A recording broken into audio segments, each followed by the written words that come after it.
السلام عليكم أعزائي المتابعين. بجامعة بني تجيد إقليم فيكيك وصلت أشغال إنجاز خامس أكبر سد في المغرب إلى نسبة 28%. كدت وكالة الحوض المائي لكير زيز غريس أنه كيتم حاليا على مستوى حوض كير في إقليم فيكيك إنجاز سد خنققرو بسعة تخزينية كتوصل إلى مليار و69 مليون متر مكعب.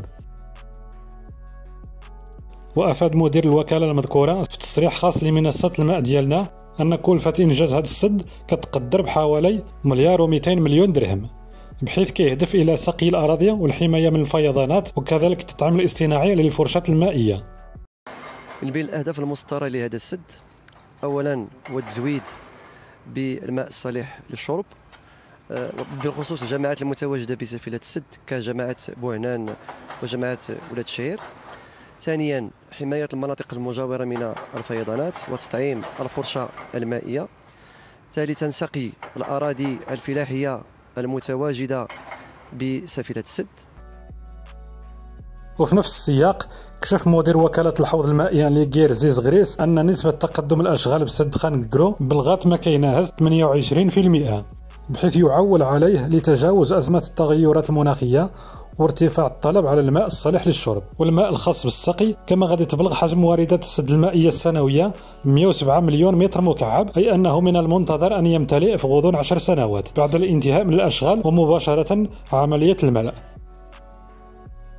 كما كيهدف هذا المشروع المائي الكبير اللي كيتعتبر خامس أكبر سد على الصعيد الوطني من حيث حجم الحقينة والثاني على الصعيد الوطني من حيث المساحة إلى تطعيم الفرشاة المائية بإقليم فيكيك والأقاليم المجاورة وتوفير الماء الصالح للشرب وحماية الأراضي الفلاحية بسافلة السد. أنه مساحة الحوض تبلغ 5545 كيلومتر مربع، ومساحة الحقينة 84 كيلومتر مربع، ومساحة الواردات وحجم الواردات السنوية يبلغ 107 مليون متر مكعب، وتبلغ حجم الحقينة مليار و69 مليون متر مكعب.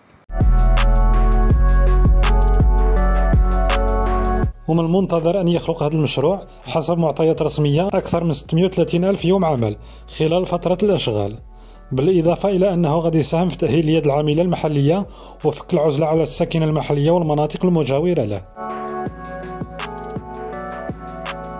وبدورها أشادت الساكنة المحلية بهذا المشروع الحيوي، مؤكدة أنه غادي يساهم من إنهاء أزمة الماء في الإقليم بصفة عامة خلال السنوات المقبلة، منوهة بمجهودات المسؤولين وعلى رأسهم السلطة الإقليمية بفيكيك اللي كتعمل على إنجاز مثل هذه المشاريع الكبرى اللي ساهمت في تنمية العديد من الجماعات الترابية بالإقليم.